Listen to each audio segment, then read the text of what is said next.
So this is kind of a weird video for me as an Anglican to be making, but I'm actually going to be making a critique of the Anglican House ESV and why I don't think it's all that great of an Anglican Bible.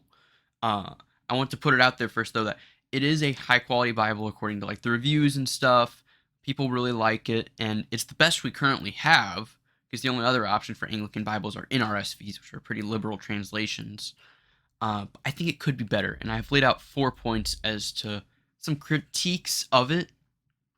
Uh, so just to kind of get into this list, a lot of this has to actually do with the so-called quote-unquote Apocrypha. I prefer the term Deuterocanon, but the Apocrypha section, how it treats that.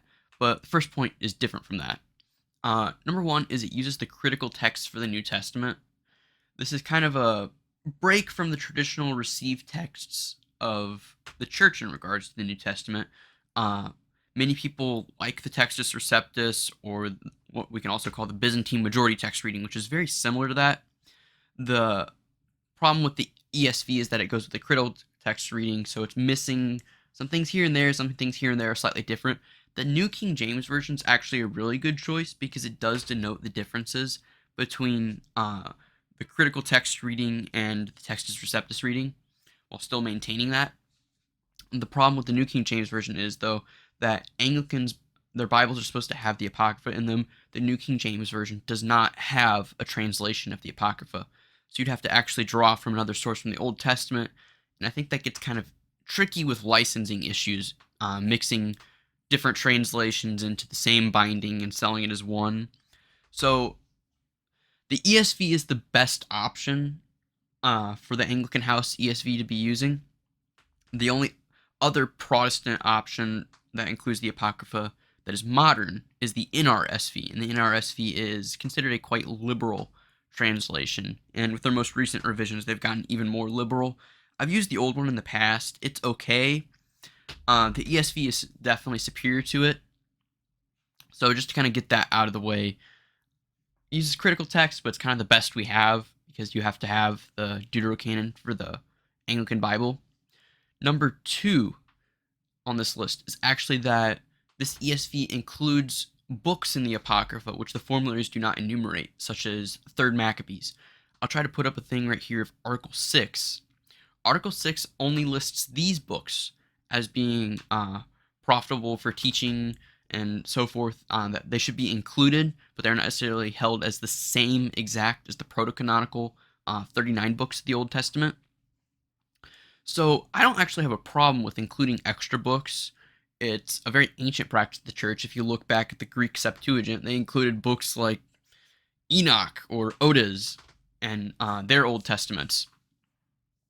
Uh, but what I do think an Anglican Bible should do is at least denote that these extra books are not properly part of an Anglican Bible, that they are not recognized by Article 6. So I think this misleads the laity into believing that 3rd Maccabees, which is included in the Anglican House ESV, was held in a similar regard to 1st Maccabees, when the reality is that it was not. 1st Maccabees was held in high enough regard that it was included in Article 6. 3rd Maccabees was not. And even when you read the homilies of Article 6, all of the books are used within the formularies except for 1st and 2nd Esdras and 2nd Maccabees. So all the other deuterocanonical books are actually used for teaching and for supporting doctrine. Doctrine may not be solely derived from them, but they may be used for supporting doctrine. So to get that out of the way, just not a fan of the way it can kind of mislead the laity as to the Anglican understanding of these books. Number 3, they put the Apocrypha in the back of the Bible, not after the proto-canonical Old Testament. Here, proto-canonical, again, I'm referring to the 39 books of the Old Testament. The problem with this is that the Apocrypha was rightly seen as properly being a part of the Old Testament. That's why it was immediately included after the 39 books. And this is a stance held by both Lutherans and Anglicans, that the Apocrypha is a part of the Old Testament, just we have a qualifier for it. So, where's this convention come from of putting it in the back of the Bible, behind the New Testament? Well, this actually comes from the Reformed Calvinist tradition. This is not an Anglican practice, this is a Calvinist practice. I'll try to find the source for what synod they decided this at. I forget what synod it is exactly, but it was Calvinists who came up with this thing of putting the Apocrypha behind the New Testament. And I'm just not a fan of that because it kind of makes it can lead the reader to believe, oh yeah, these books aren't properly a part of the Old Testament. They're just something else. Whereas that's not the Anglican stance, that's not the Lutheran stance. And the reason why I bring up Lutherans is because actually Lutherans held a kind of similar view. When Lutherans came to America and they needed an English Bible to use, they actually chose the King James Version 1611 edition because it stuck with their convention of having the Deuterocanonicals right in between the Protocanonical Old Testament and the New Testament, and it also contained all the books which the Lutherans used. So that's just kind of what that's all about. I'm not a fan of it being in the back of the Bible. It should be in the center. And number 4 is they print the Apocrypha in a smaller font. I'm not a fan of this because it just doesn't make it as legible.